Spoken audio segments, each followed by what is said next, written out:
Hello friends, स्वागत है तमारू मारा किचन में। आज हूँ बनावानी छू गुजराती कढ़ी। तो गुजराती कढ़ी बनावी एकदम सरल है, पण आज आपणे बनावाना छे जे लग्न प्रसंग में रसोईया बनावे एनी टिप्स थी बनावानी छे। तो बनावानुं पहेला शरू करीए। हवे आपणे कढ़ी में एड करवा माटे एक स्पेशियल मसालो तैयार करवानो छे। एक खांडनी लईशुं। खांडनी में आदुना टुकड़ा, लसण, तीखी मरची अने लीला धाणा अने લીમડાના પાન ए બધું એડ કરી દેવાનું છે। અને આપણે એમાં મીઠું એડ કરી દેવાનું છે। કઢીમાં જેટલું મીઠું આપણે નાખી એટલું બધું એડ કરી દેવાનું છે મસાલામાં જ।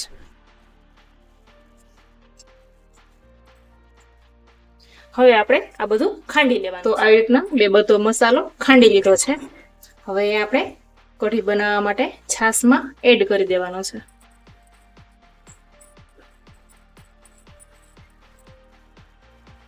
છાશ આપણે મીડિયમ ખાટી લેવાની છે। એકદમ મોરી પણ નથી લેવાની અને વધારે ખાટી પણ નથી લેવાની। 2 ચમચી જેટલો ચણાનો લોટ ઉમેરીશું છાશમાં।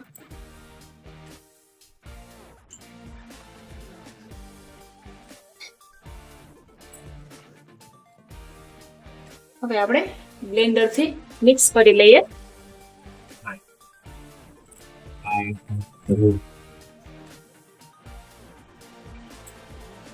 બ્લેન્ડર થી મિક્સ કરવાથી લોટના ગાંઠા નથી રહેતા। તો આ મસાલો મિક્સ કરેલા બેટરને પહેલા આપણે ઉકાળી લેવાનું છે। એક વાસણમાં આપણે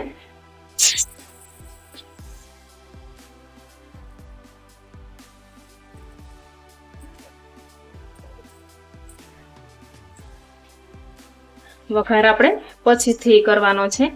પહેલા આપણે ઉકાળી લેવાનું છે। ઉભરો આવે ત્યાં સુધી આપણે ઉકળવા દેશું।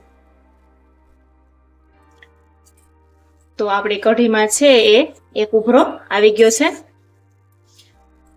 હવે આપણે એમાં 1 ચમચી જેટલી તળેલી ખાંડ નાખવાની છે।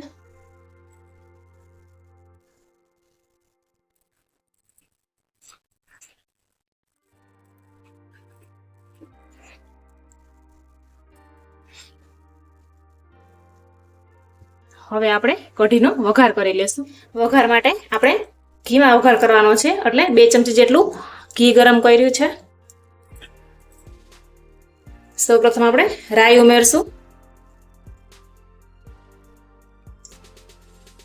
રાઈ ફૂટી ગયા પછી તજ નાખવાનું છે, તમાલપત્ર નાખશું, એક લવિંગ નાખવાનું છે, સૂકું લાલ મરચું નાખશું, मेथी दाणा नाखवाना है, मीठी લીમડીના पान नाखवाना है, ત્યારબાદ હિંગ નાખવાની છે।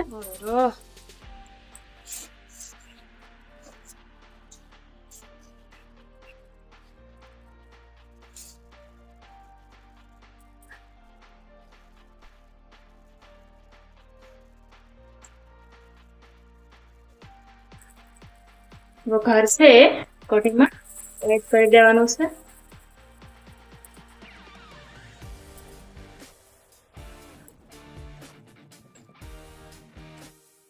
વઘાર હંમેશા આપણને પાછળથી જ કરવાનો છે। કઢી ઉકળી જાય પછી જ ઉપરથી વઘાર કરવાનો છે। 2 થી 3 મિનિટ જેવું આપણે કઢીને ઉકળવા દેશું। તો કઢી છે એ આપણી ઉકળી ગઈ છે, સરસ પાકી ગઈ છે। છેલ્લે આપણે લીલા ધાણા મિક્સ કરીશું। જો આ રીતે કઢી બનાવશો તો ચોક્કસ બધાને ભાવશે અને વારંવાર બનાવવાનું મન થશે। તો આ રેસીપી તમને કેવી લાગી એ મને કમેન્ટમાં જરૂરથી જણાવજો। તો ફરી મળીશું એક નવી રેસીપી સાથે।